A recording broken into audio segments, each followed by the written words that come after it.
Good afternoon, everyone. The keynote address you've just heard, and really the first two panels of the conference as well, have themselves been about policy responses to inequality. But this final panel of our conference is explicitly about the question of policy responses. And we're delighted to have three distinguished speakers here with us this afternoon who each have real expertise with regard to certain areas of reverberation of inequality. We know that one of the live issues in the way of democracy today concerns voter suppression and gerrymandering, something we're familiar with especially here in the state of Pennsylvania, where in 2012, 51% of congressional voters voted for Democratic candidates, but only 5 of the 18 seats that year went to Democrats. In any case, our speaker, David Daley, is a leading author and activist with regard to questions of gerrymandering and voter suppression. He also has written a book that, unlike most books in democracy, has a profanity in its title. The title rhymes with rat trucked, if that's a word. And the subtitle is The True Story Behind the Secret Plan to Steal America's Democracy. And it's a really impassioned, informative, and extremely well-written book that I recommend to you. Daley is the former editor-in-chief of Salon.com and the former CEO and publisher of the Connecticut News Project. He's a digital media fellow at the Wilson Center for the Humanities and the Grady School of Journalism at the University of Georgia. His work has appeared in numerous popular outlets, including The New Yorker, The Washington Post, NPR, CNN, Rolling Stone, and many others. And among his many accomplishments, while writing for the Hartford Courant, he helped identify Mark Felt as the deep throat source for Bob Woodward and Carl Bernstein during the Watergate era. Our second speaker, Susan Dynarski, deals with, among other topics, a fundamental issue relating to democracy today, which is educational opportunity. As Ross Chetty alluded to, I think there's a widespread norm that it ought not matter how wealthy your parents are with regard to your educational achievement, that similarly talented and motivated children ought to grow up with roughly equal prospects of so-called success in life, independent of their socioeconomic background. But we also know that this ideal is far from being realized, especially in societies like the United States, but even in more egalitarian countries like Northern Europe. In any case, Susan Dynarski is a leading analyst and student of the dynamics of educational opportunity. She's a professor of public policy, education, and economics at the University of Michigan, where she holds appointments at the Ford School of Public Policy, School of Education, Department of Economics, and Institute for Social Research, and she serves as co-director of the Education Policy Initiative. She's a faculty research associate at the National Bureau of Economic Research and the Center for Analysis of Post-Secondary Education and Employment.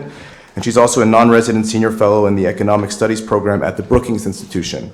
Previously, Dynarski has been a visiting fellow at the Federal Reserve Bank of Boston and Princeton University and was an associate professor at Harvard. A third issue that I think is a broad question is, why has there been more inequality? Is it simply a function of market forces and technological changes, or are there concrete political decisions that governments have made over the last generation or two that have led to more inequality? And Brishen Rogers analyzes that nexus of questions with special attention to labor law and labor policy.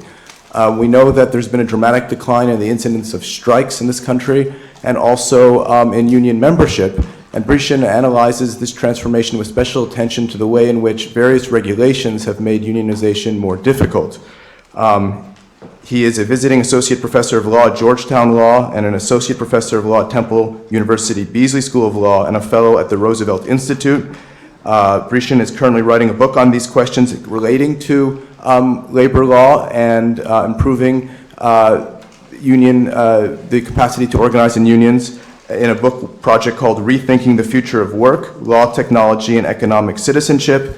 And he too has written extensively in the popular press. His scholarship has been cited in landmark judicial decisions in both Europe and the United States.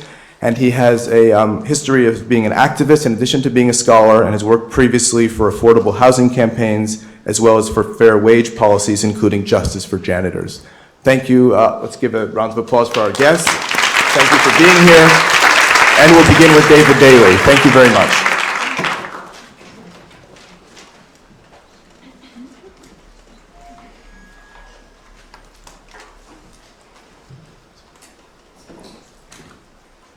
Thank you so much for having me here. It's a real pleasure to be at Penn, an honor to be part of this amazing discussion today. I have learned an awful lot. The right to vote freely for the candidate of one's choice is of the essence of a democratic society, and any restrictions on that right strike at the heart of representative government.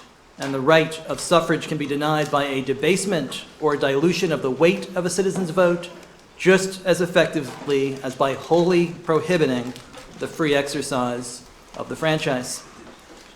That's Chief Justice Earl Warren writing for the majority in Reynolds versus Sims, the 1964 Supreme Court case that held that the Equal Protection Clause in the 14th Amendment, a one person, one vote, requires that legislative districts be equal in population. The state of Alabama was trying to do something different. They wanted each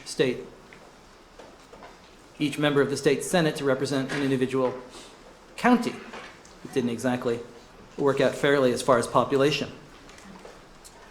It weighted the legislature toward white, rural, and more conservative interests. Legislators, the Chief Justice noted, represent people, not acres or trees. I begin with the Chief Justice's eloquent ruling not simply to remind us that our Supreme Court can defend, protect, and expand the right to vote when that is its inclination, but as a reminder that long after the 15th Amendment declared that the right to vote should not be denied or abridged by the United States or any state on account of race, color, or previous servitude, and the 19th Amendment finally created women's suffrage, that voting rights in America remain fiercely contested and profoundly unequal. An equal voice in our democracy depends upon an equal vote.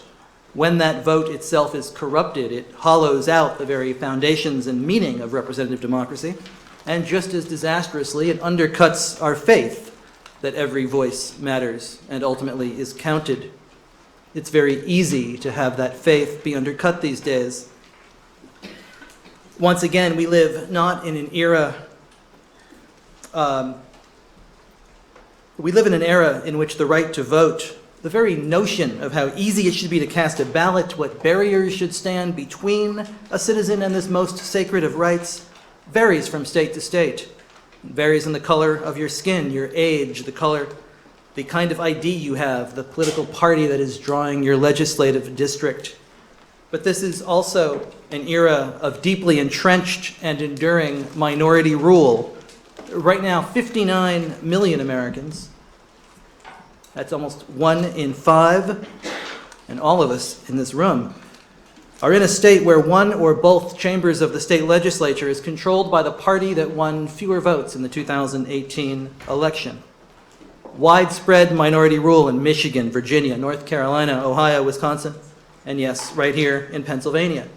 Widespread minority rule that is not a quirk or an accident of political geography, but the result of a political strategy to weaponize voting rights and voting districts to maintain power in a changing America.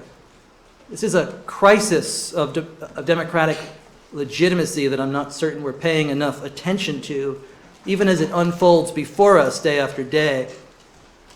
While voting rights have been fiercely contested since our founding, this specific crisis has its roots in 2008 and 2010 elections, and with a thoroughly modern and high-technology reinvention of the oldest political trick in the book, the gerrymander, the dark art of drawing district lines to benefit one side and harm the other, now a dark science.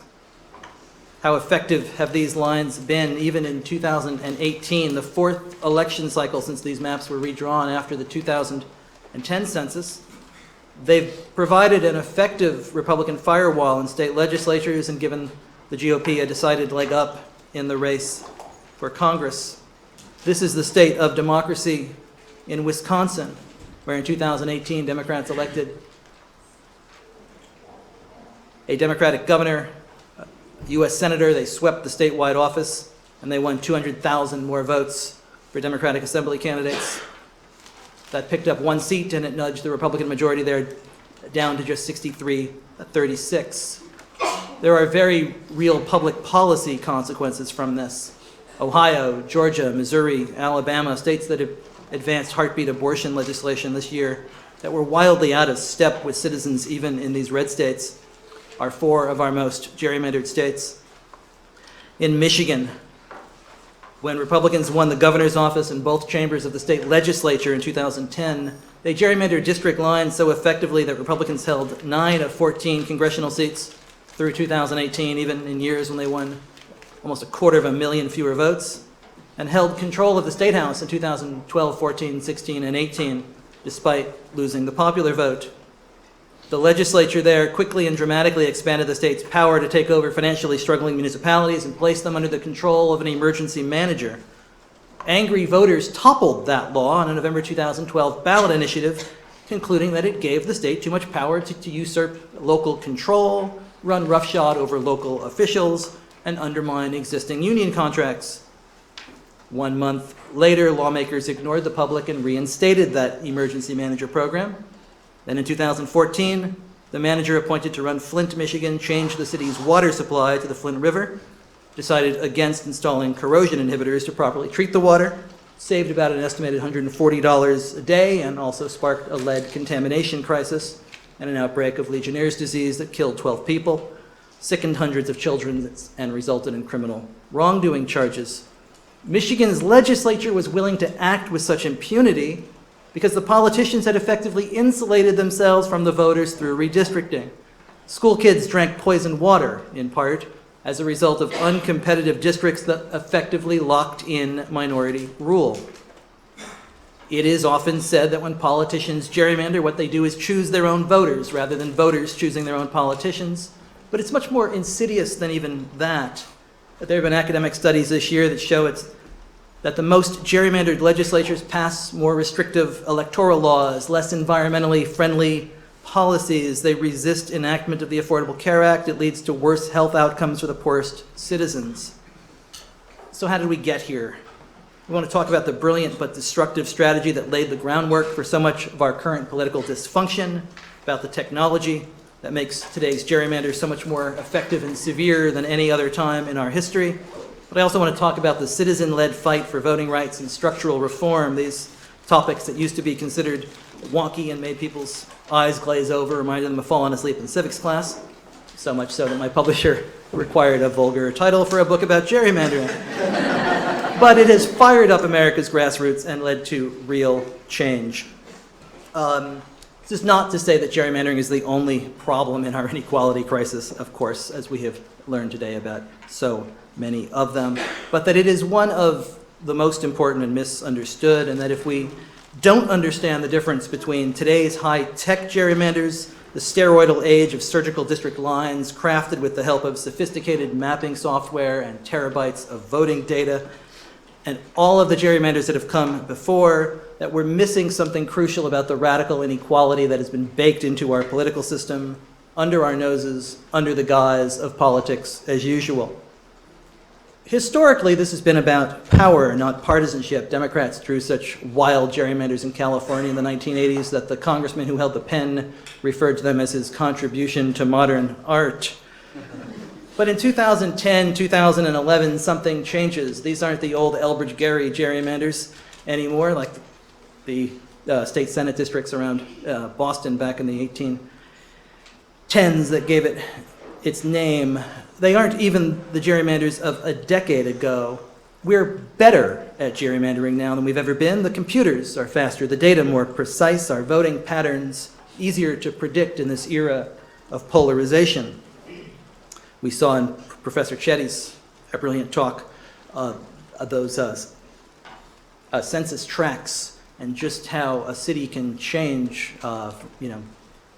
neighborhood to neighborhood, and when map makers are drawing these district lines, they're well aware of exactly how these cities change, and they're able to draw lines that essentially choose exactly which voters they want in, up and down these streets on a surgical basis. This is one of your districts here recently. From the old days, this is Donald Duck kicking Goofy out in your suburbs.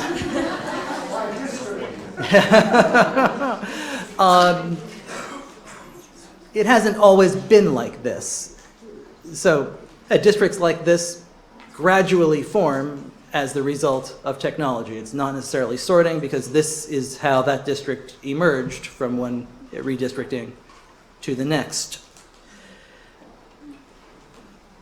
What happened is that Republicans recognized the possibilities in this new mapping software sooner than Democrats. They plotted their return to power after Barack Obama's 2008 victory through redistricting.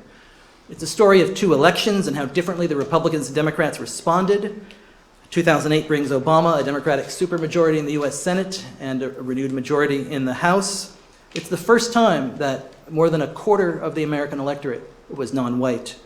On every network that night, the brightest minds in both political parties talked about how changing American demographics might now render the Republican Party a minority party in this country for a generation. It didn't exactly happen that way. Democrats coasted on those good vibes for the next 2 years. They were certain that they led a coalition of the ascendant. Republicans faced two choices. The first plan developed policies that appeal to the new and growing non-white demographic of voters. Plan B, find innovative ways to keep a growing percentage of the rising demographic tide from the ballot box. They got busy strategizing. They came up with a brilliant, if diabolical plan. 2008 might have been historic, but savvy operatives recognized 2010 could matter more. Every 10 years after the census, every congressional and state legislative district in the nation gets redrawn to account for population changes. You can credit a really smart Republican strategist named Chrzanowski with this idea, and it's a strategy so simple and elegant that it's amazing that no one had hit on it in exactly this way sooner.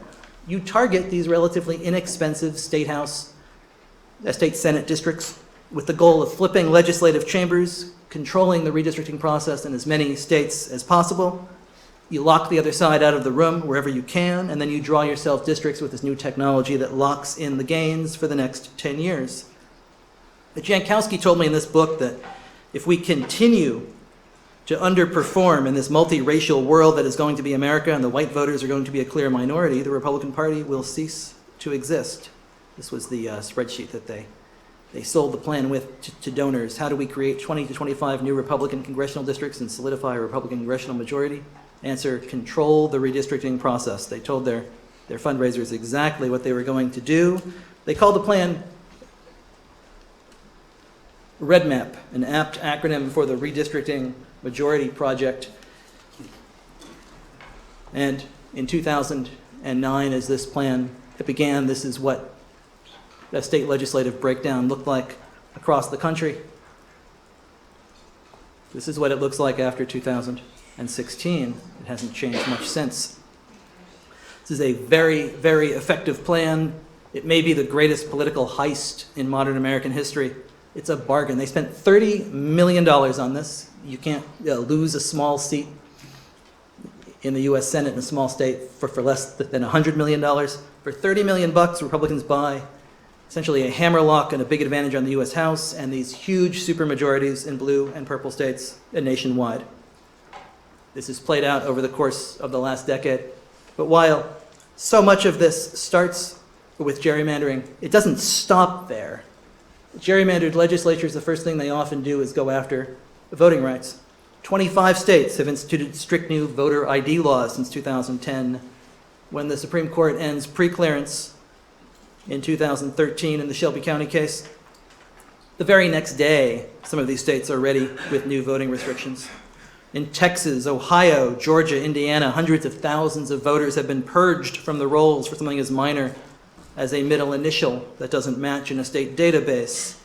Tennessee, Texas, Florida, legislators have made it so difficult to register new voters that they have imposed potential civil and criminal fines on civic organizations that run voter drives and return incomplete applications or miss deadlines. In Indiana and Wyoming, the number of voting precincts have declined 20% between 2012 and 2016. Election officials in Georgia have closed 214 precincts over the last 6 years, many of them in rural, poor, and minority communities.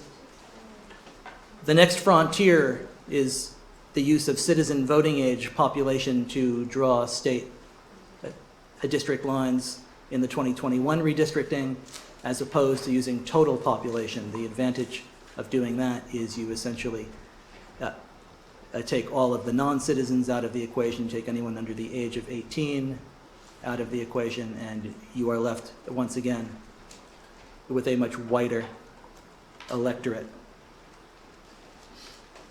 There is good news. What happened in your state Supreme Court here, the spread of automatic and same-day voter registration across Oregon and Nevada. But this very real threat of inequality across states is staggering. In the absence of the enforcement mechanism of Section 5 of the Voting Rights Act, which was undone in the Shelby case, in the absence of a Supreme Court ruling on partisan gerrymandering, we face the very real threat of democracy deserts, states where access to the vote is radically unequal, and the overwhelming difference has become which party is in charge. Ground zero for much of this has been in North Carolina, where congressional and state legislative maps there have been thrown out multiple times over the course of this decade as both partisan and racial gerrymanders.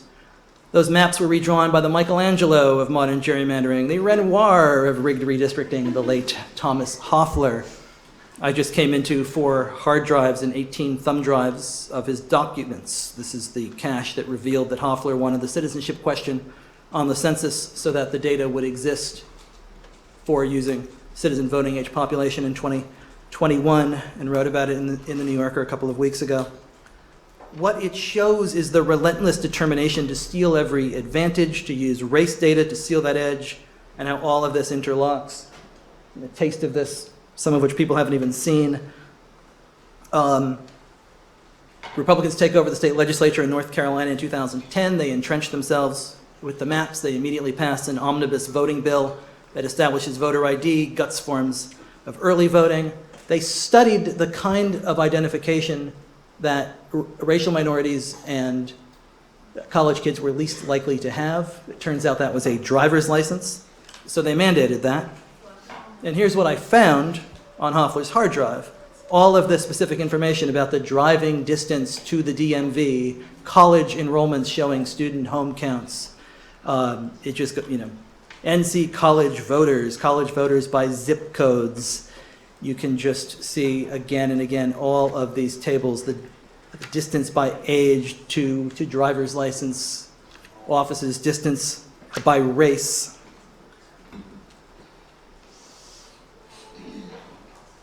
One of the most iconic gerrymanders in North Carolina is the line that was drawn down the heart of North Carolina A&T University, the oldest historically black college in the nation, in Greensboro, North Carolina, a majority black city. It actually divides 7 dorms on one side, 6 on the other, and leads to the election of 2 conservative white men to represent this majority black city. And when Hoffler is redrawing these district lines in 2016, after his original map was overturned as a racial gerrymander, this is the information he had when he drew that line. Data on dorms, data on when every single student registered to vote, how active they are, whether they have a driver's license, the years in which they voted, the very dorms that they live in. The politicians in that state have said that a line's got to go somewhere, and that just happens to be where the line that was drawn. This is the kind of information that went into the placement of that line. I'm going to try to spin this into an optimistic note.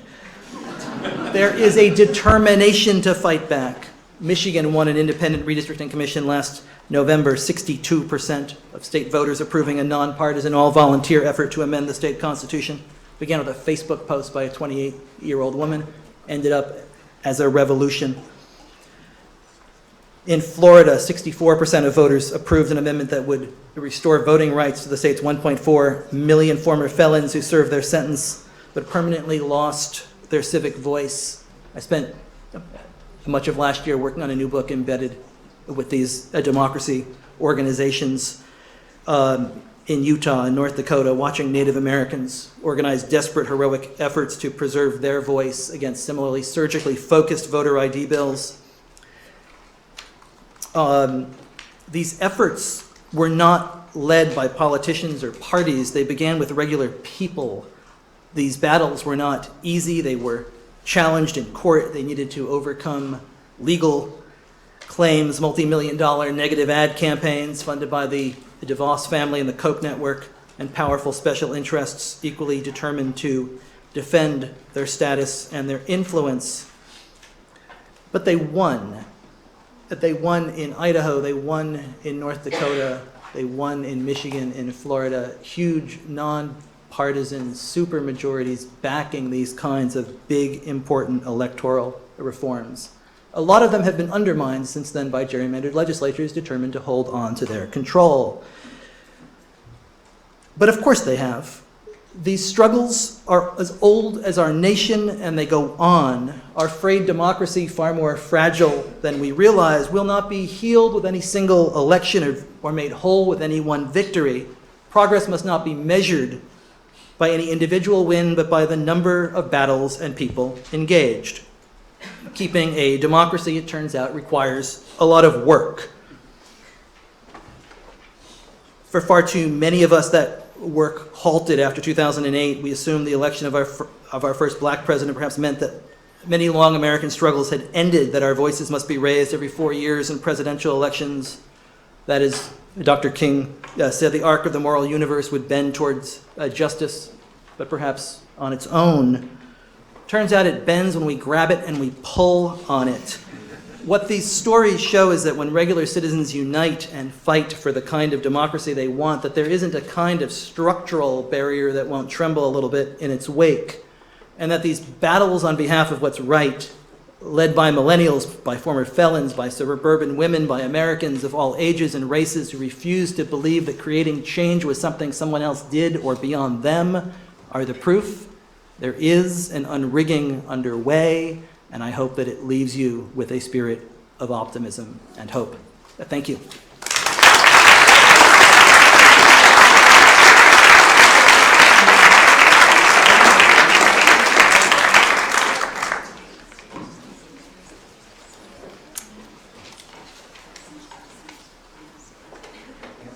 you know how to full screen? Yeah. How do you full screen the PDF? I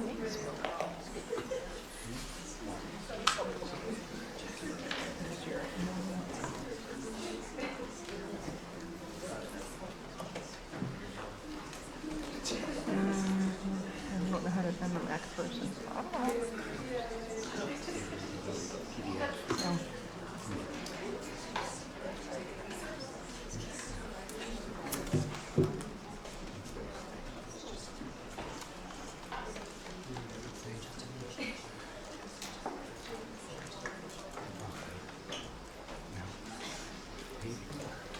All right, PC person, tell us how to do screen view on a PDF. Function 11, I think. What? Function 11. Function 11.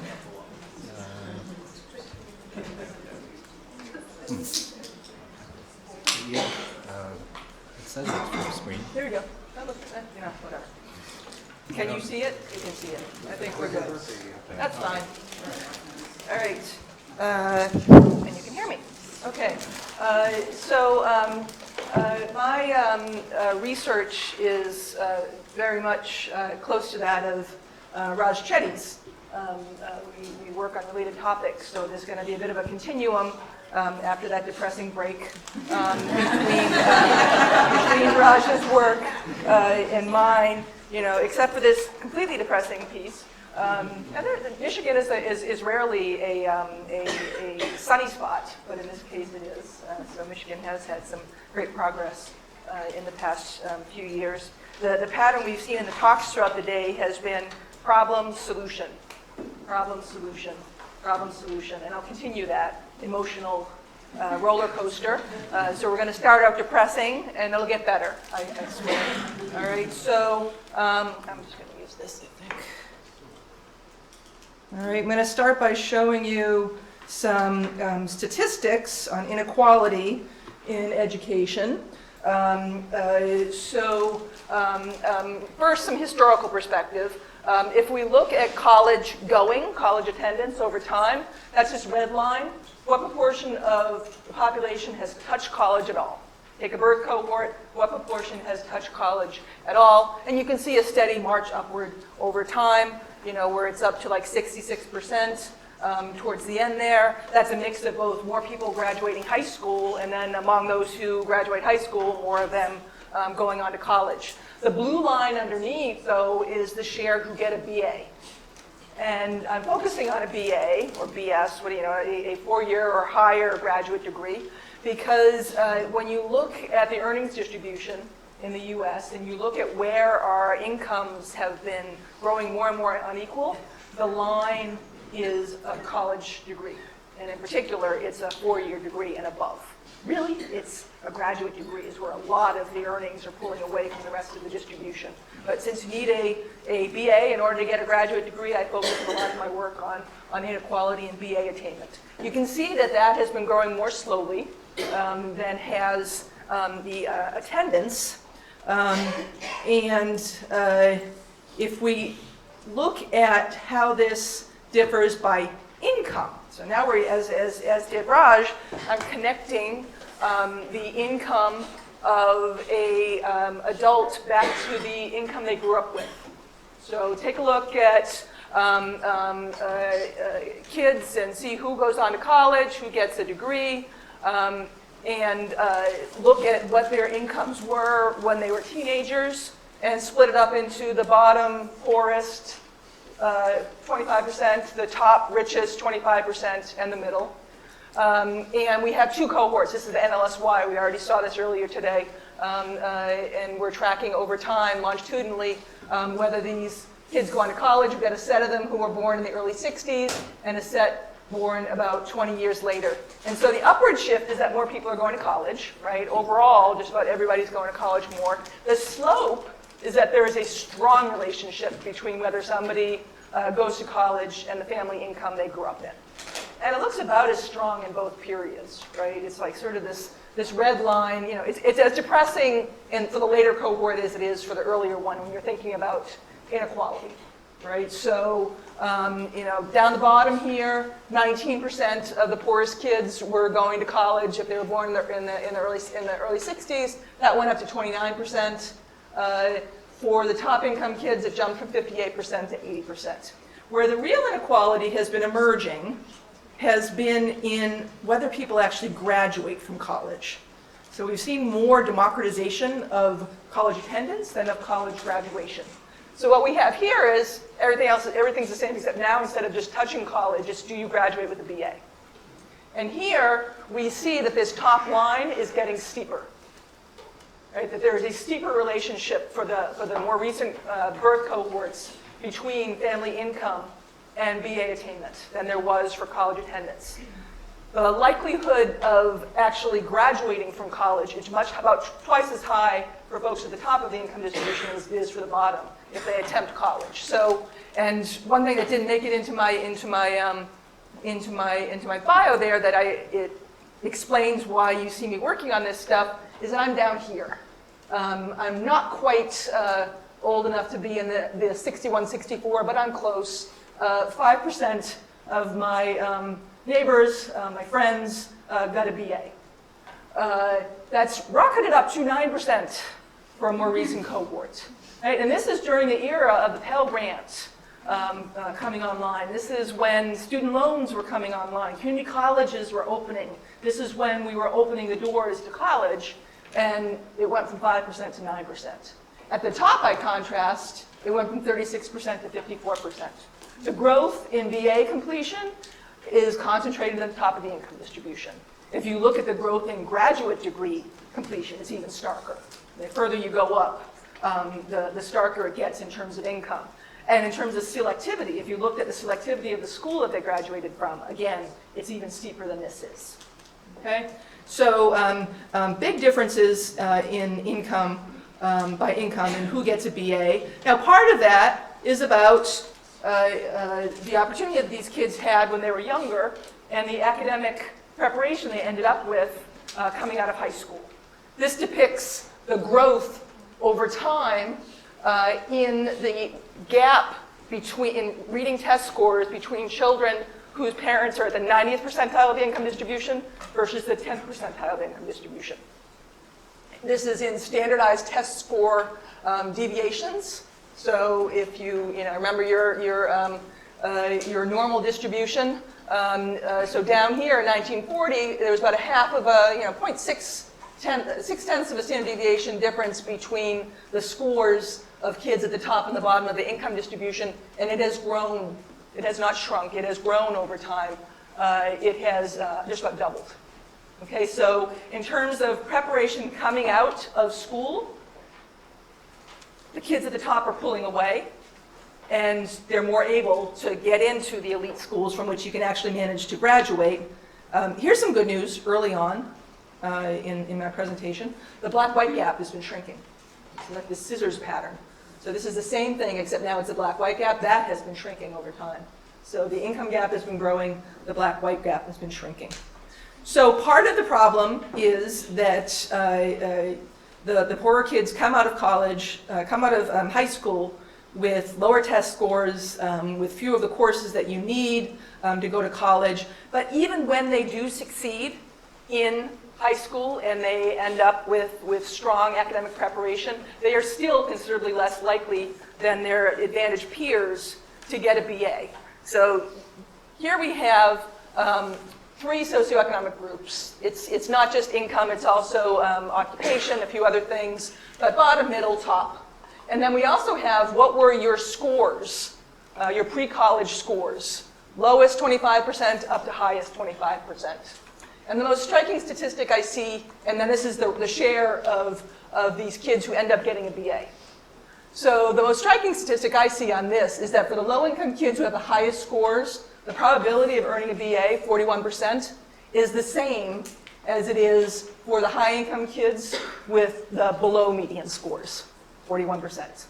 Okay? So there is a very strong relationship, even conditional on somebody's academic preparation, between income and their likelihood of ending up with a BA. And I'm going to show you more on this in a minute. So what can solve this, or what are some ways to go after this?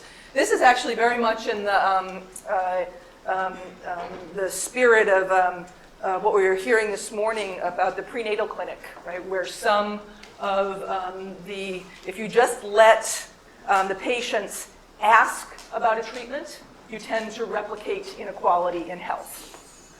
If you just let parents ask and teachers ask about whether a kid should go into a gifted class, you tend to replicate socioeconomic inequality. So this is, and where I have here links to articles that I've written about research on these topics.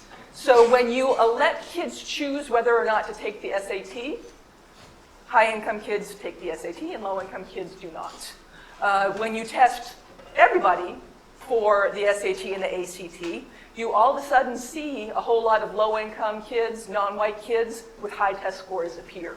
And you see an increase in the college-going rate and the completion of BAs, right? And why is this? There is an unwritten curriculum in going to college in the US. It's not an automatic process. It involves, knowing which test to take and knowing which class to take and knowing what form to fill out and knowing how to get a good letter of recommendation and how to write a college essay.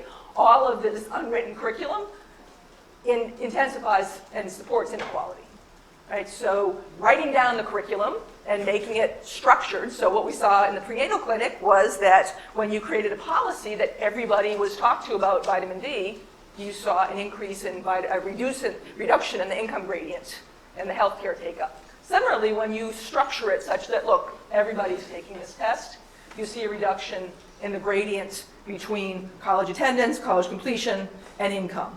This applies going all the way back to kindergarten. So this is from a policy innovation that happened in Florida. They went from having a system in which teachers and parents basically would refer kids for gifted testing to one in which all the kids were tested for gifted programs. And what do you know, when you had the universal test, there were much more low-income kids and non-white kids who were selected for the gifted programs. And just to prove that this was correct, they took away the universal screening and it went back to what it had been before. Just to make the point that, yes, that was a causal relationship. What else helps? The aid system in the US, we've got the Pell Grant, we've got other financial aid programs. They're extremely complicated to access. And if somebody can't get the money if they don't know about the price of college, if they don't know that they can get cheap access to a good public institution, then they're not going to act as if they can. Right? So if you don't know about a price discount, you can't respond to the price discount. And so we've now got excellent research showing that the existing system of aid qualification works against getting low-income kids into the system. Right? It's just a difficult process to go through. The aid application in particular, the FAFSA, has more questions on it than the most complicated 1040s. Right? So we've got, it's almost as if it were designed to keep out the people it's supposed to benefit. And we could simplify it quite easily, right? So there's 127 questions on the FAFSA. About 4 of them account for almost all the variation in who gets a Pell Grant. If you know somebody's income and their family size, you pretty much can determine if they are going to be eligible for a Pell Grant. You do not need to ask a poor family how much they've got in their 401k, right? It's an irrelevant question. And you don't have to ask somebody who's got an income of $200,000 whether they're getting SNAP, right? But all of those questions are in there for everybody. The upper income families can deal with it. They pay people to fill these things out for them quite often. The tax preparers will fill it out. But the low income families, it forms a real barrier.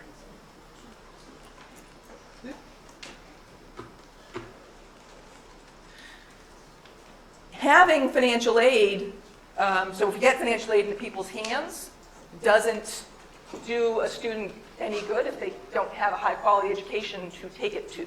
Right? If there isn't a school providing a strong education in their state, most people go to school, 80% of people go to school, college in their home areas, right, where they grew up. So if there's not a good public college near you, there's nowhere to go with your financial aid. And so we need to not only provide demands for schooling in the form of financial aid, but a supply of good public schools. So funding capacity of public colleges is an important way to broaden access. These topics are, Raj referred to the Climate Initiative.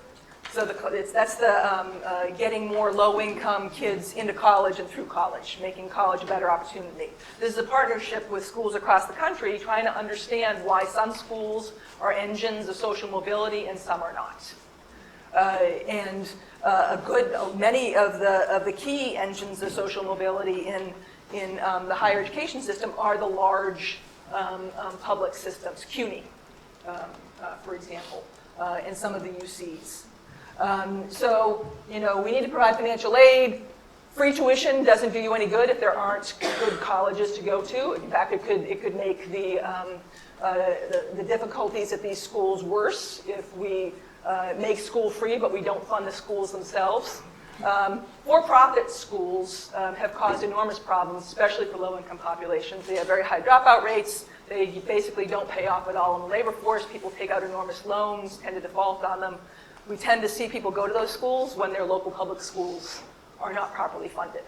So there's strong evidence showing that if you underfund community colleges, people then go into the for-profits, and good things do not happen.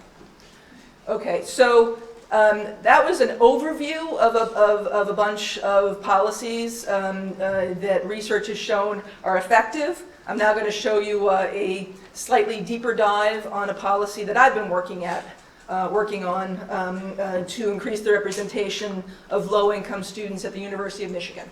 So the University of Michigan is not quite as bad as Harvard, but boy, it's close in terms of statistics on how many low-income kids are at the school. Right? So at some schools, at the Ivy Plus schools in the US, there are as many kids from the bottom 60% of the income distribution as there are from the top 1%. Right? So it is wildly out of whack. So University of Michigan, my home, came to me and asked if I could help them get more low-income students into the institution. And so the first step on that was understanding, well, are there, where's the problem in the pipeline? Is it that kids are not getting sufficient academic preparation in high school, and that's why you don't see them applying to the University of Michigan? Or are there high-achieving, low-income kids that just aren't going to, that aren't trying to go? And what we found out was that it's a bit of both, but there are enough low-income, high-achieving students in the state who don't go to a selective college that there was a lot of room for improvement. So what we have here is data from Michigan, naturally depicted in maize and blue. So the maize is the non-low-income students, and the blue is low-income students. Here, this is all administrative data from the state education agency. So income is whether you're getting free and reduced price lunch in school. Right, so that's basically around, you're below $35,000 or $40,000 a year in your income. About half of the kids in the state get free and reduced price lunch.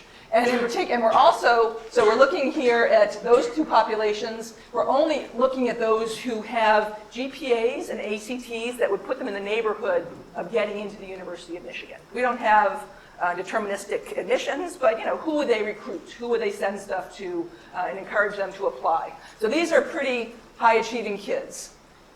If you look at the probability of going to college at all, there's a 4 percentage point gap, even in this group of highly qualified kids. If you look at the likelihood of going to a highly competitive school, and this is where University of Michigan is, just 14% of the low-income kids are going to a competitive school versus 22% of the high-income kids. That gap there is where we had an opportunity, right? These are kids who are highly qualified, they're low income, but they disproportionately are going to community colleges, to local regional colleges that are pretty much open access. They're not going to places like Michigan. Why do we care? The dropout rate is much higher at community colleges and the regionals than it is at a place like Michigan. There are huge differences in the likelihood of making it through college if you go someplace like Western Michigan University versus going to University of Michigan. Some of this, of course, is about who goes to these places, but we have very strong evidence that it's also about take two equally qualified students, drop one in a school with lower resources than another. You have very different outcomes in terms of their graduation rates. So we've got the potential of reducing inequality quite a bit if we can get more of these low-income kids into selective schools. So this just gives you a sense of how different the experience is at different institutions in Michigan. So up here, University of Michigan, for families, the graduation rate is 90% at University of Michigan. The nearby community college is 16%. Managed to get a 2-year degree within 3 years of starting school. Right? Big differences in the actual cost of college. So University of Michigan actually is the most generous in the state when it comes to financial aid for low-income kids. Right? So going to Michigan gives you a higher probability of graduating as well as a cheaper education. Okay, so it's better and it's cheaper, and economic theory says that's good. I got my PhD from MIT. Previous evidence had made clear that this gap in the attendance patterns of the low income versus the higher income, high achieving kids was not because they were all applying to the same places, but the low income kids were getting rejected. It was that the low income kids were not applying. So they were not applying to the selective schools. Okay? This is work by Caroline Hawksby and Sarah Turner. On the left, we have the high-income kids. It's a different definition of income, but high-income kids, low-income kids. And what we have here is we're looking at their applications, and they're normed by the kid's own SAT score. So take their kid's SAT score and subtract it from the SAT score of the school they applied to. Okay, so what we see here on the left is 0 is where your SAT score matches the score of the school you applied to. And so the high-income kids, they apply to a few reach schools, they apply to some safety schools, and very few of them applying to negative 100 is just where they had to low code, basically. Those are open access institutions, many of which don't require an SAT at all. Right? So this is kind of a college counselor's dream. Reach, fit, safety. Over here are the low-income kids. First of all, over 40% of the applications are going to non-selective. And again, these are the kids, these are even more high achieving than the kids I was showing you in Michigan. This is like the top 5% of the SAT distribution in the US. Okay, and you see here, there's no keeping around the kids' own, this is scattershot, right? This is pretty much kind of random. This is what I did, right? So I applied to my local community college as well as to Harvard because I didn't have a clue. I compared my aid letters. Harvard was cheaper. And I went to Harvard. And it worked out, kind of. Though I started as a union organizer, just to feed into the next talk. So what did we do? We took the evidence that existed that showed that complexity in the aid process was discouraging kids, and we designed an intervention. Let me just show it to you instead of telling you about it. This thing, which was 8.5 by 11, glossy, heavy. My kid was going through the college application process at this time, and stuff would come in the mail slot by thousands, right? It just pours right through. And he'd pick it up and he'd weigh it. And he's like, this one's serious. So I'm like, okay, we need to make it heavy. So it's heavy and glossy. It comes to their homes.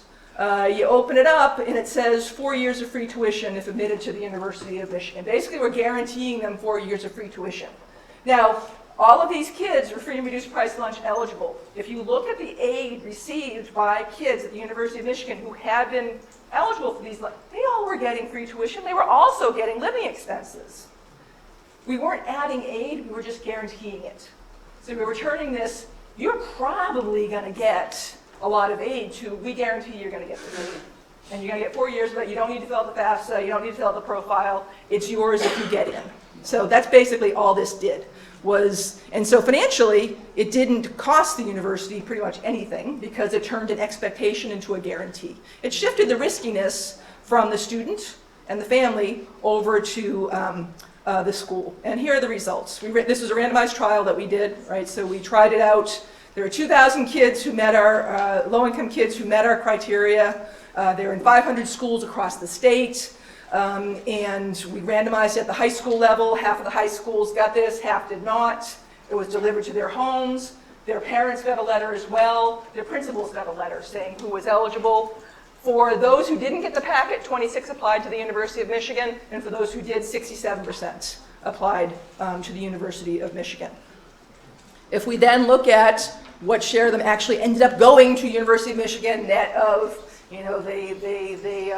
they were accepted and so forth. The big difference is in the application margin. Once they applied, they got in at just about equal rates. 12% of the control group came to University of Michigan and 27% of the treatment group. Each of these groups is about 1,000 students per year. So this has been 120 students, 270 students, an additional 150 low-income students a year coming into the freshman class at University of Michigan because of this intervention, which didn't cost anything. It just took the unwritten curriculum and wrote it down. Where did these students come from? We got a 15 percentage point boost in attendance and I'm almost done, at University of Michigan. Quarter of that was actually kids who wouldn't have gone to college at all. We didn't expect this when you looked at the qualifications of these students, but about a quarter of the effect is getting people into college who wouldn't have gone to college at all. There were people on the margin between not going to college and going to the University of Michigan, which blew me away, but there you go. Another quarter was getting students from the two-year colleges, community colleges, and shifting them into University of Michigan. And then the remaining half was from shifting them from less selective schools, some of them in Lansing, to University of Michigan. Okay? Critically, there was no evidence of poaching from other highly selective institutions. We had no desire to be poaching kids from Harvard and Princeton, right? That wasn't the idea. The idea was to expand opportunities, not shift them around. No poaching, zero. Right? So this is what kind of nailed it for us as showing that this was effective. And this is the graph that I started with, and now I'll end with it, right? So I had shown you, so now we have the upper income kids are the gray. The yellow is now the low income kids who didn't get this packet. And in the middle is the low-income kids who did. And what you see is that the middle kind of cuts in half, basically, the gap between the low-income kids and the upper-income kids. The gap in college attendance is cut from 7 percentage points to 3 percentage points. Right? That's the effect on college attendance that I mentioned, 4 percentage point increase. The share of these low-income kids who are going to a competitive or above goes from 65% up to 73%, not quite closing the gap with the high-income families, but almost. And then here, highly competitive above, we actually have the treatment students are more likely than high-income students to attend University of Michigan. So there are policies that work. There are ways to do this. It's about having the political will, which we have just heard of, and having the capacity, enough good schools for these students to attend. Thank you.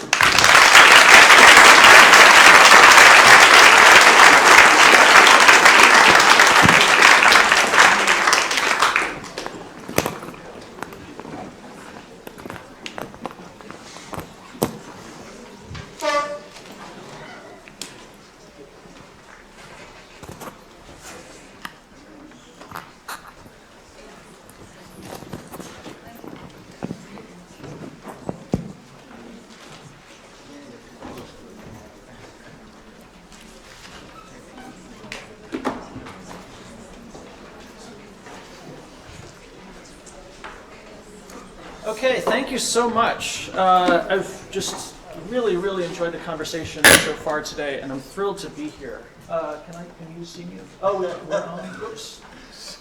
Oh, it was working for a second. Maybe one more time. Trying to set up presenting view on PowerPoint, which is not always easy. Let's see. So, That's good. That's good for you. no? Yeah, I think it's like a question of whether we can do mirror. Just escape and double click. What is it? Escape and double click. Escape. Yeah. There you go. Double click. Mm-hmm. That's it. Right, but then it doesn't have the presenter view. It does? There you go. Look, there you go. But we don't have the presenter view here. It's okay. I can do without it. Okay, so I want to talk about the relationship between labor law and economic inequality. And the question of how we could encourage a rebirth of trade unions in the country, in the United States, some of the difficulties of doing that, both under current law and under current social practice and in today's economy. One thing that I want to sort of emphasize before I start is just how the rules that govern labor law, that govern workers' collective action, are really foundational to how we organize the firm and organize employment relationships. These are rules that establish when workers can take collective action, when they can be terminated for taking collective action, and that therefore help determine whether workers can build their own organizations and exert collective power. That has a bunch of knock-on effects on the overall political economy, which is a lot of what I'm going to focus the talk on. But I think this is also, we've heard about kind of class and the reproduction of a class structure in a couple of the talks today. Often some of the talks regard educational opportunity, obviously, the earlier presentation about kind of reproduction of high class status in the UK. And part of the story here that I'm going to talk about is how labor law and labor law rules end up kind of creating and maintaining working class status in particular ways. This intersects, I'll note at the beginning and then note a couple times as I talk, intersects in really complex ways with race, with gender, with citizenship, with geography, mitigating some axes of disadvantage, but also exacerbating others. So, okay, I'll start off, just to give a quick outline, talking about the correlation, which is quite clear, between union decline and increased economic inequality in the US and other countries. And then we'll turn to the legal determinants of union decline, and finally get to potential reforms. And I have a number of slides here. These are not my own data sets, not my own data sources. Some of them are fairly famous. You've probably seen this one. This is from the Economic Policy Institute. There are some criticisms of the data analysis here, but I think the overall story is basically correct. There's a divergence between productivity growth and wage growth, starting around 1978. And this is one of the reasons why, someone said earlier, so many of the productivity gains and income gains in the last 30, 40 years have been captured by the top 10%. Normal hourly workers' wages have, for the most part, stagnated or even declined, at least for those, I think, in the bottom half of the income distribution. Now, this is a chart from a working paper put up by Farber and others, including Suresh, that tracks the decline in unionization over time and then the growth in inequality as measured by the Gini coefficient and the share of income going to the top 10%. So the green line demarcated with triangles and then the line demarcated with squares actually indicate the rates of unionization. Let's see if this works. Right, along here. And then you have the growth in Gini and the growth in top 10%. Important to note here are basically three things. So there's this huge change in 1940. What drives that? World War II, coming out of the Great Depression, but also a new labor law regime, the National Labor Relations Act, that makes it much easier for workers to organize within factories. And they do so in huge numbers. So this is, going from union density, it's actually, if we took this back further, we'd be around like 10-15% around 1930. It goes up quite high to around 50% right at the beginning of the post-war period. Then you have this long, slow decline, which is really interesting because we think of having an economy, we think there were unions and then there weren't unions. In reality, membership rates, at least as a percentage of the workforce, have actually declined quite steadily since 1950. I'll talk more about exactly why that is in a bit. But one of the other inflection points here is 1980, when you have a real sharp drop-off, which seems to be linked to automation on the one hand, factory automation, and then also increased liberalization of trade. That ended up just decimating the labor movement in the US, in part because most workers who were unionized were in manufacturing firms. And so as automation and technological change and globalization started to hit the economy more powerfully, unionization rates dropped substantially. That correlates, at the same time you have the growth of the finance sector as an overall percentage of the economy, and much of this income gain at the top can be attributed to that. So this slide I'll just sit on very, very briefly. Note when manufacturing jobs and retail jobs actually end up bisecting. It's fairly late, around 2002, but this reflects fairly well how the working class in the US has shifted sectorally from manufacturing into low-wage services. Again, a lot of this is due to the growth of trade. So moving China into the WTO, NAFTA, the general opening of borders, means that manufacturing jobs end up going to other countries. At the same time, prices for retail goods go down quite dramatically, and that leads to a boom in retail and a growth in retail jobs, as both in absolute and relative numbers. This slide you may have seen, and the data on it is slightly contested, but it does demonstrate something quite helpful, which is that since between 1980 and 2010, jobs have been created at the top end of the income distribution and at the bottom ends, and the middle has basically been hollowed out. Again, this is manufacturing work and lower-level white-collar jobs. This is low-wage work, which I'll talk about more in a moment, and then over here, high-income jobs. So these are all, examples of exogenous or sectoral changes in the labor market and the economy that may have themselves led to growing inequality, right? If we're simply eliminating jobs down here due to trade and the like, we're seeing greater competition for workers at the top end of the income distribution, which drives up salaries there, and then more and more jobs created at the bottom of the income distribution, which ends up skewing the numbers in a bunch of ways. Then the growth in inequality, at least wage inequality, might be basically driven by broader economic trends. However, there is significant evidence that union decline, the decline in the percentage of workers represented by unions, has a strong causal role here. So for one thing, the shape of changes in income distribution over time in different countries varies quite significantly. The Anglosphere is in one category, where you have a decline in inequality and then kind of a spike starting around 1980. US, UK, Canada, Ireland, and Australia. In continental Europe and Japan, you have a pretty different pattern. It declines and then kind of levels off. It begins to grow in other places at certain times, but there's no kind of big upward sweep. How do we explain this? There's a very strong correlation between union representation rates and collective bargaining coverage on the one hand, and the growth in inequality on the other hand. The United States, way down on both measures. We have almost the lowest unionization rates in the OECD. France is lower in part because of some quirks of their law. But note another distinction here, which we don't really think about in the United States, is the difference between trade union density and bargaining coverage. So the US, our labor law system, I'll talk about more in a moment, workers are represented at the firm level or the worksite level. And unions are their exclusive representatives. And workers and unions only bargain on behalf of the workers who they represent. The situation is quite different in many continental European countries and in the Nordic countries. Because of laws known as extension laws and other similar mechanisms, unions are able to bargain on behalf of all of the workers within their industrial sector. So France, this is why France can have unionization membership rates around 5%, but collective bargaining coverage that is around 90%.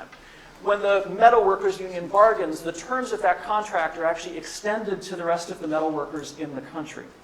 And you see this, across the nations. Now, another data point on here it's worth pointing to. Why are Denmark, Belgium, Finland, and Sweden, and there's one more, the Netherlands, you see less there, I guess, but they have these very, very high rates of unionization. The strongest correlation there is something known as the Gantt System, which is a system of unemployment insurance where unions actually control basically run the unemployment insurance funds. So if you want to get unemployment insurance in Denmark, for example, you have to go to a union office and sign up for the unemployment insurance. Then if you want to file a claim, you have to do it through the union. This gives the union an amazing organizing opportunity. As soon as you walk in the door, they say, okay, as long as you're signing up for the union membership, why don't you also you're signing up for unemployment, why don't you also sign up for union membership? Why don't you come out to the rally we're holding, come to the strike, here's what the union does, et cetera, et cetera. Two very interesting things here. One is that you've probably heard about right-to-work laws in the US, the Janus case, which came down last term, that basically established right-to-work across the country for public sector workers. Right-to-work means that workers cannot be required to join a union as a condition of employment. And it's been a major kind of source of tension in the US and some other countries. It's one of the reasons we have low union density. It might surprise you to learn, however, that basically every country on this list is right to work in the private sector. Right to work has been the rule in Europe for a very, very long time, in part because of social practice, or most of Europe, in part because of social practice, in part because of some decisions from the European Court of Human Rights. So you can't be compelled to join a union in Denmark, for example, yet Denmark has much higher unionization rates than the US. In the US, you can be compelled to, it's not join a union, but pay funds to a union. There are stronger legal incentives to pay funds to a union in the US. But these other institutions end up leading to very different outcomes in terms of representation patterns. Okay, the other place that you see this play out is that the so-called liberal market economies have a much higher percentage of low-wage workers. The US, Ireland, Canada, and the UK, over on the right-hand side of this chart. What explains that? Well, again, it's in part, it seems, due to the bargaining structures, the ability to bargain at the sectoral level, and the political power enjoyed by unions with higher membership rates in Europe. And the overall economies in the different countries have adapted to this. So the US and UK and Canada are sort of addicted to low-wage labor. We're addicted to having these very, very high velocity labor markets. Many continental European countries have maintained factory production and have kind of moved toward higher value-added production. This is the classic text for this is Varieties of Capitalism by Hall and Soskis. But you still, continue to see it quite dramatically in the numbers. Skip that for now. Okay, so why did this happen in the U.S.? What is the actual legal backdrop to this? I'll give you a, 4-minute whirlwind tour of U.S. labor law. I hope you get your money's worth. Okay, so there's a long political backdrop to this in the United States. Skip early industrialization. We have an exceptionally violent labor history. Why? Legacies of settler colonialism, a lot of early unionizing drives in areas that are sort of lawless, like the West. But in terms of levels of workers being shot, other types of picket line violence, we have more of it than anybody else. There's incredible judicial hostility to unions in the US until the 1930s at least, and many would argue until today. So early forms of workers' collective action were very often declared illegal or enjoined by the courts, such that workers would have to pay damages simply for trying to organize a union. You have, of course, very strong racial divisions among workers, which, as we'll see, are written into our labor laws. This means that you don't end up having a unified working class to the extent that you have that in many other countries. And essentially, you don't have an overall kind of overarching political settlement, right? Labor peace doesn't really develop in the US until the 1950s with the Treaty of Detroit. In part due to these factors, in part because our economy is just so big, you kind of can't get everyone in a room. You can't kind of have general strikes in a continent-scale economy. You have a very different history in a lot of the Nordic countries where, in Denmark and Sweden and Norway, I believe, general strikes lead to an overall collective bargaining agreement in the early 20th century that is essentially still in place. So US workers gain certain protections under the National Labor Relations Act. Key ones being the right to strike, the right to organize unions, the right to not be terminated for trying to organize a union. Many of those are quickly eroded both by judicial decisions and by the Taft-Hartley Act in 1947. This is passed after a wave of strikes in the US that crippled the economy right after, or crippled production right after World War II, over Truman's veto, in fact, and it sharply restricts rights to organize. So it guarantees the right of employers to campaign against unionization, to speak out against unionization. It defines employment in a way that excludes common law independent contractors. If you followed the debate around the recent legislation in California, Uber drivers, this question was actually taken up by Congress in the Taft-Hartley Act. The Supreme Court had actually interpreted the NLRA to cover workers who looked a lot like Uber drivers, and Congress kind of stripped back that protection. There's a ban on cross-employer strikes or secondary boycotts. States are allowed to pass right-to-work laws, which I mentioned a moment ago. And there's an end to an earlier system of sectoral wage setting under the Fair Labor Standards Act that basically allowed the Department of Labor to set wages at sectoral level for certain classes of workers. So if you look back, I gave you this chart before. Why exactly do unionization rates decline? Why does union density decline starting in 1950? Essentially, after Taft-Hartley, it's much harder to organize a union for a whole bunch of reasons. You can't engage in certain kinds of strikes, as I just said. Employers are able to campaign against unionization, et cetera, et cetera. Unions end up sort of frozen in the industrial core, where they had already organized, and in geographic areas where they had been organized prior to 1947. And that is essentially the situation that we have through the post-war period. That's why this incredible drop-off happens once deindustrialization really begins. Factories, of course, also had gone to the South, which were mostly right-to-work, which made it much more difficult to organize unions in the South during that time. Today, one of the other reasons for extraordinarily high levels of low-wage work is that duties under labor law only apply to the immediate employer. So this could be a building owner, could be UPenn, for example, that contracts with a whole bunch of different entities to provide services. Cleaning, for example. 40 years ago, janitors were often employed by the companies whose offices they cleaned. We've changed that. All of that work has been outsourced. That ends up saving resources, in part because of kind of social factors. Once workers are outside of an entity, they have less ability to pressure the entity, socially. But also because of legal factors. Workers who work for that cleaning company basically have no rights to picket pen at that point. They can face injunctions if they do that. If they try to organize at their own cleaning company, and they do organize the cleaning company, well, the cleaning company the contract can simply be ended by pen, given to another cleaning company, and by doing that, a union can be avoided. If they do organize, and somehow Penn, agrees to actually bargain with them, well, they've only been able to bargain the small number of cleaners that work right in this facility. They haven't organized cleaners across the city, for example. In order to represent cleaners across the city, they'd have to run that campaign at every single institution where workers are acting as subcontracted cleaners across the city.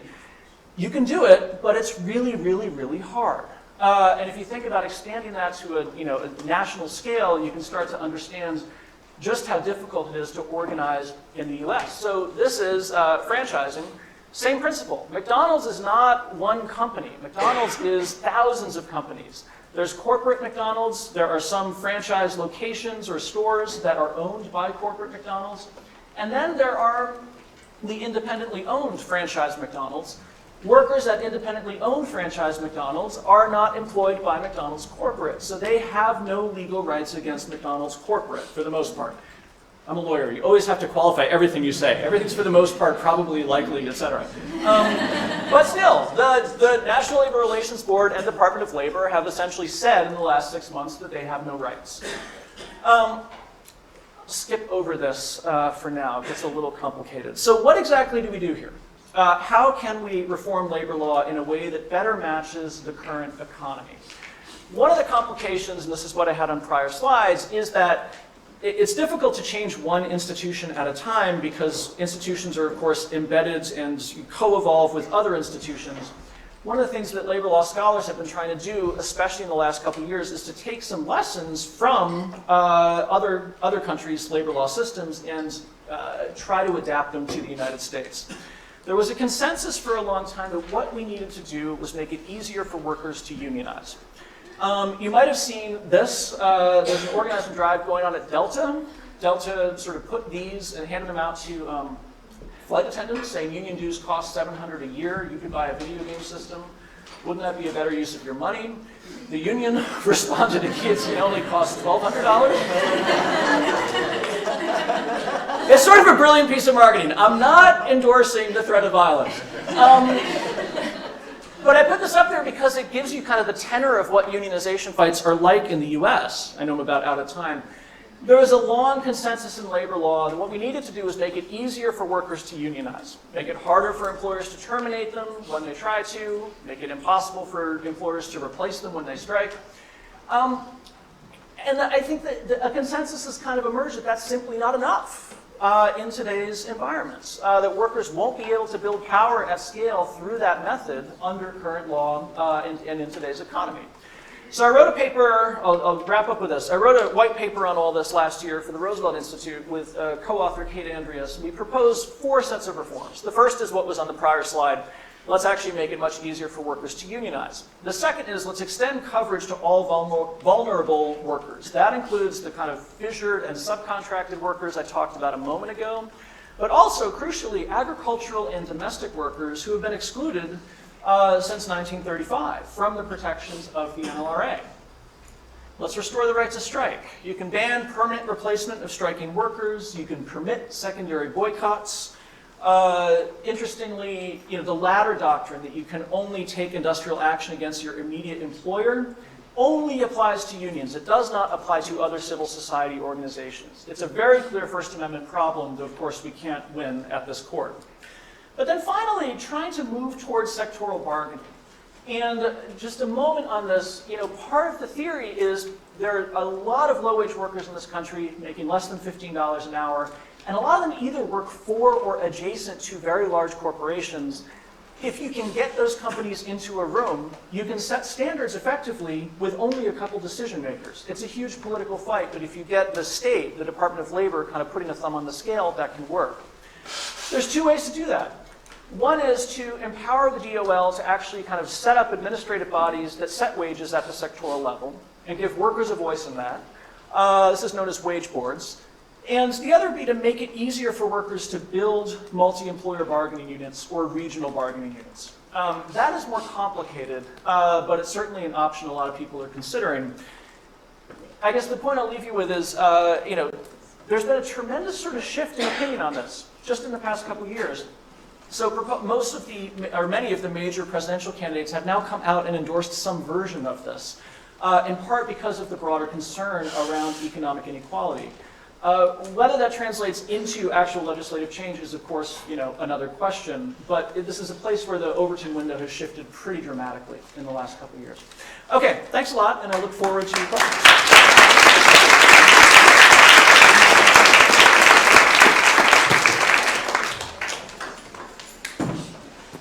Thank you for those informative and constructive presentations. We have about 20 minutes left for our last round of questions. Who would like to ask a question from the audience?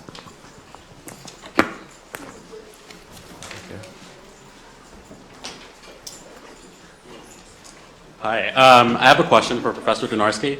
This is kind of long-winded, but so I have to write it down. It has to have a question mark at the end. Yeah, we don't have that much time. It will. We don't have that much There's time. multiple question marks.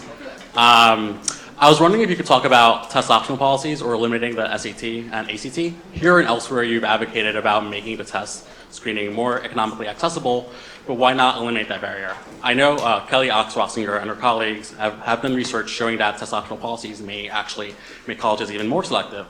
So I was wondering what your assessment of the literature on test optional policies for improving socioeconomic and racial diversity at universities, what your assessment of that literature is.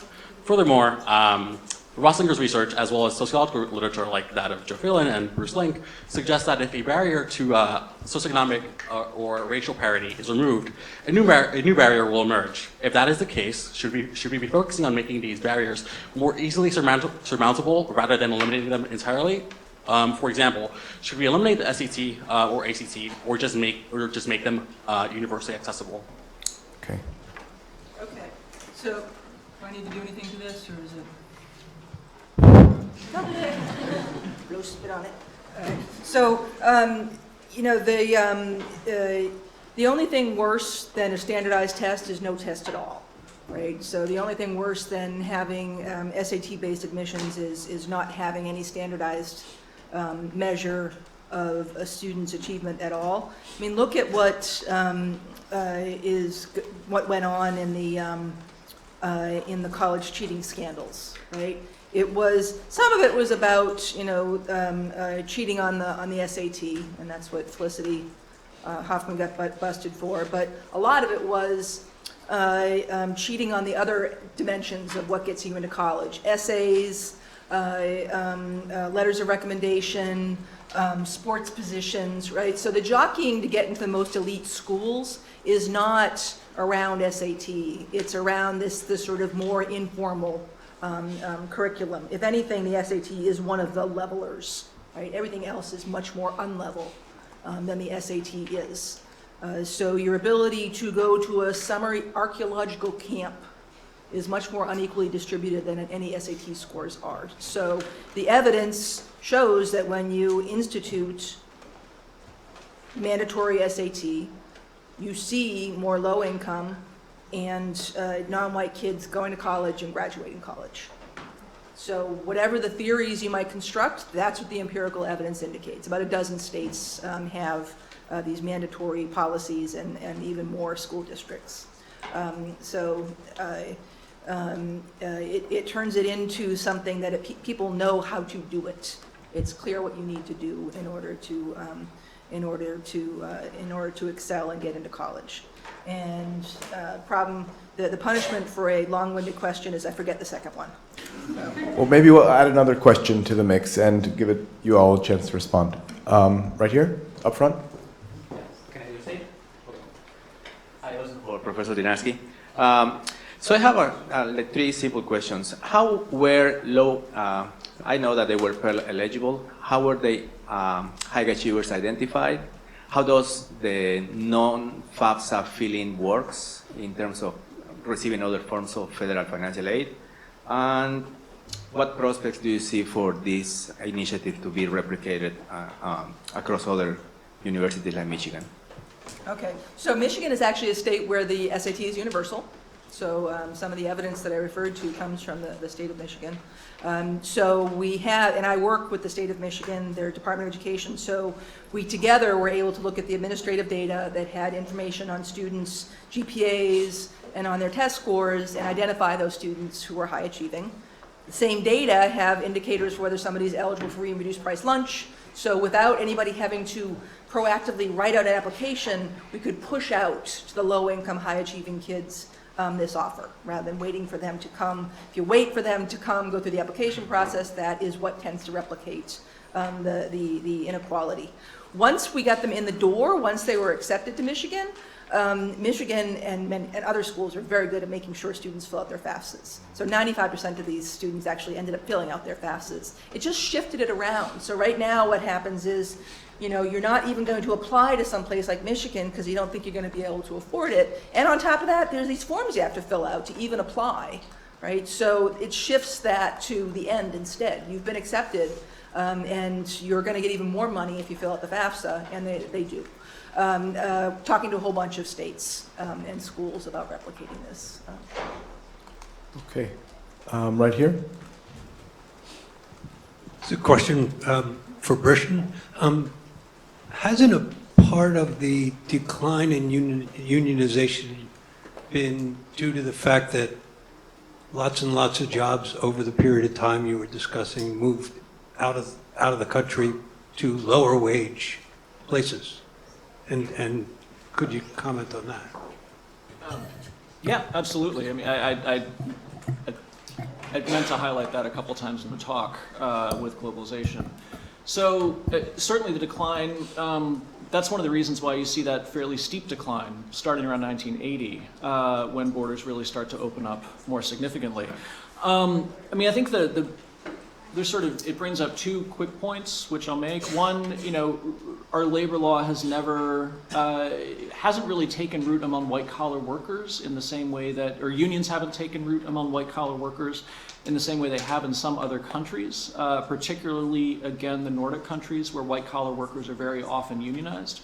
So that long decline through the post-war period is as a percentage of the overall workforce. What else is, the other thing that's happening during that time is a growth in white-collar jobs because of, you know, expansion of the managerial class in general in the U.S. And then the growth of education as well, which is, you know, now a bit of a bastion of union strength with among teachers' unions, but, you know, one of the only places where you see significant white-collar unions. And then, you know, then I guess the second is I'm personally I don't want at all to give the impression that part of what I'm advocating for is a reindustrialization of the U.S. at the expense of workers who have gotten manufacturing jobs in other countries. I don't think that makes sense as a matter of just, you know, political morality or as a matter of economics. The real question is, how do we create better jobs in the economy that we have now? You know, that may involve some expansion of manufacturing, but a lot of it, I think, has to do with making sure that today's most vulnerable workers really have rights to unionize and have better standards across the board. And they're not in manufacturing, they're in services now. Great. I'll interject my own question for David Daley. David, you were quite clear about identifying the Republicans as the more guilty gerrymanderers, but in your work you also speak of a deal with the devil that the Democrats, some Democrats have made in supporting gerrymandering in their own way. Can you talk a little bit about the complicity of certain members of the Democratic Party or the Democratic Party in the gerrymandering situation of the last decade? Absolutely, and I think we saw a lot of that in North Carolina in the last couple of weeks, where the court overturned a partisan gerrymander of the state legislature and gave the maps back to the same legislature to draw, but they had to do it in public. And what you saw was that it turned into a massive incumbency protection racket, and you had, you know, members of both sides lining up in public at this computer terminal, drawing their own voters, drawing their own districts and choosing their own voters right there in public. It was a view of the sausage making that you don't ordinarily get to see. And it was, you know, frankly, rather dispiriting for those of us who believe that this entire process has to be turned around and reformed.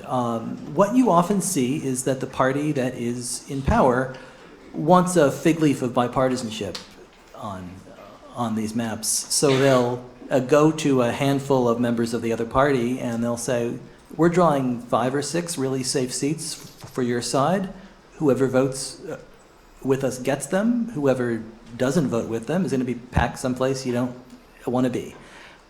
So you end up in Pennsylvania and Ohio and Michigan. A lot of the times when these maps passed, they were passed with, some sense of bipartisanship, and that's, how they were able to get folks from both sides to back these maps. And then when the maps are challenged in court, the folks who drew them can simply say, what do you mean? Yeah, Republicans and Democrats voted for these. Yes, because they both maximize their own self-interest. Okay, question right here. Sure, and then in the back. For student Dynarski, can you describe what happens to the program if students take more than 4 years to graduate? Then they revert to whatever their standard aid is, which, as I said, these students are getting this aid anyway. All we're doing is taking aid that they were going to get and guaranteeing it for them. So they're going to keep, they have to fill out their FAFSA, and, if by chance one of their families, all of a sudden quadrupled their income, and they fill out the FAFSA and they're no longer eligible for the Pell Grant, it's not going to be guaranteed in the 5th year. It would have been guaranteed in the 4th year.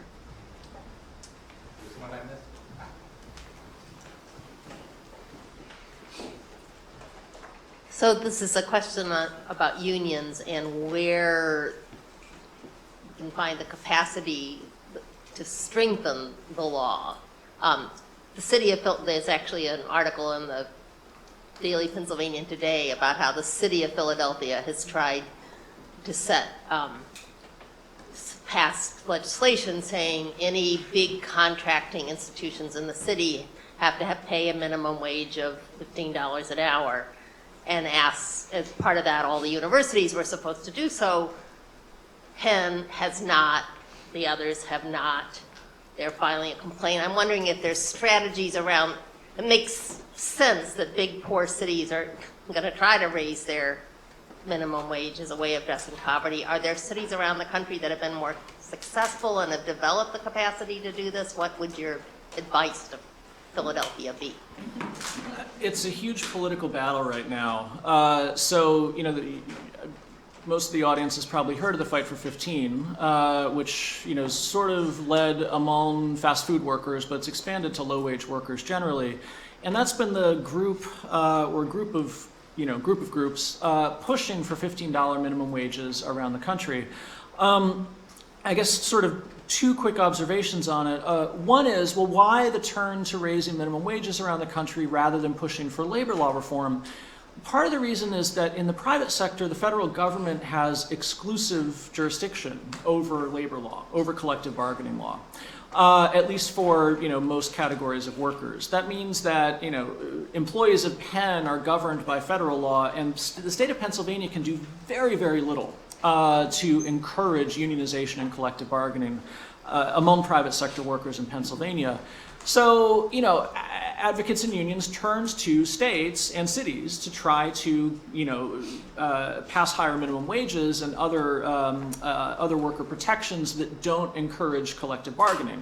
And that's been pretty successful. Quite a good number of states have now raised their minimum wages in the last 10 years. Massachusetts and New York, if I'm remembering correctly, are on track to raise up to 15, and a number of cities have done that as well, including San Francisco, Los Angeles, Boulder, Colorado, a few others.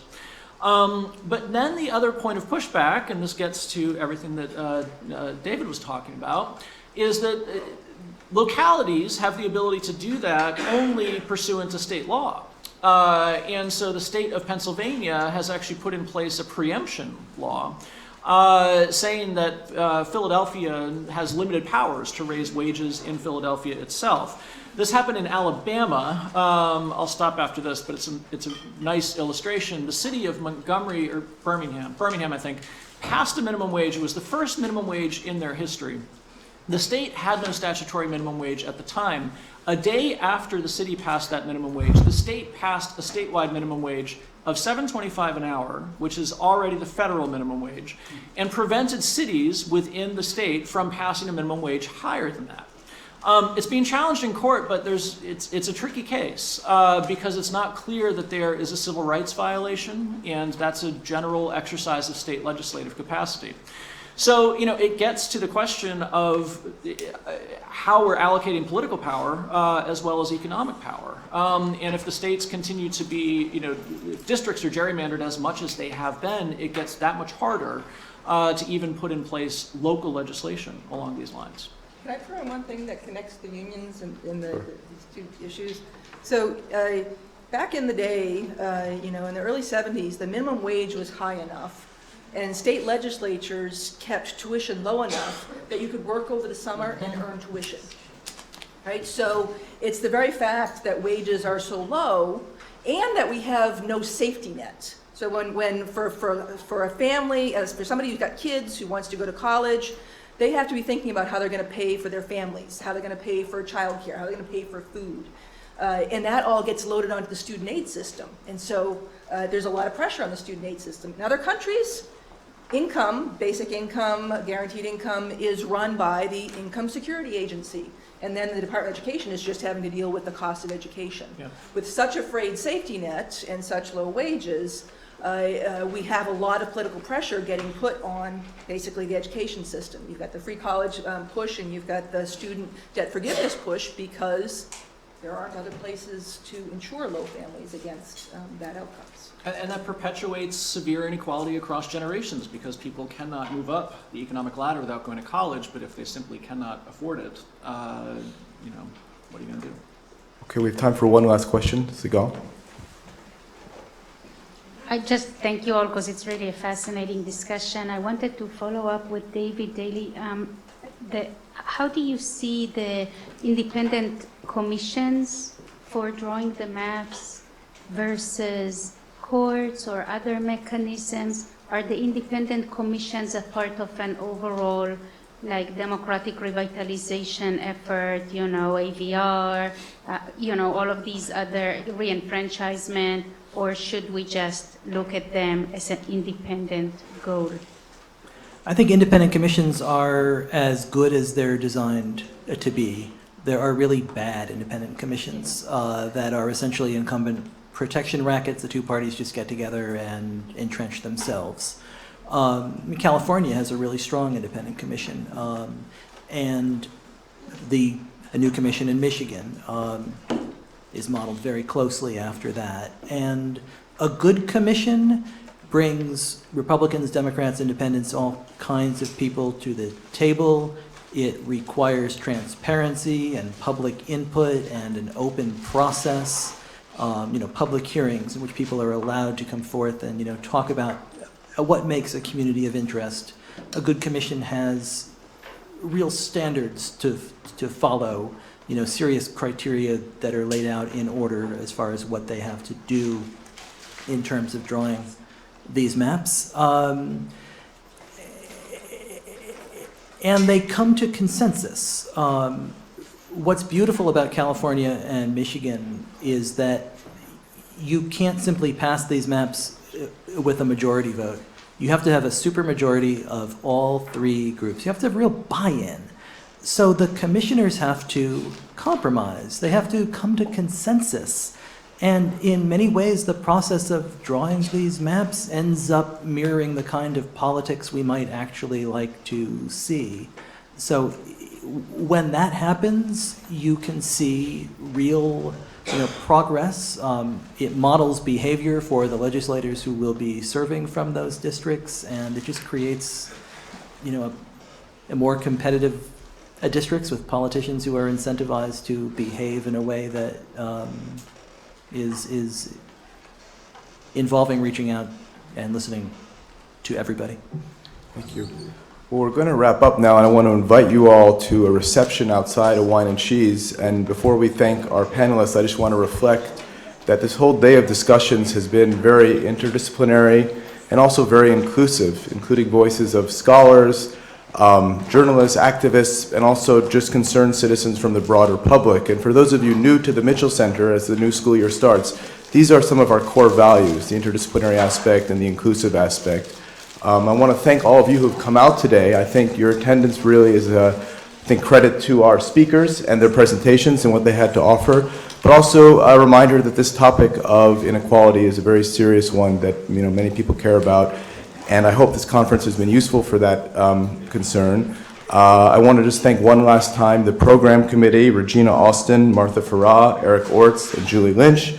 Matthew Roth, the assistant director, has been involved in so many aspects of this conference. And again, I want to thank Annette Leroux for her leadership and commitment to the program today and to the monthly workshops that will follow. So thank you all for this day.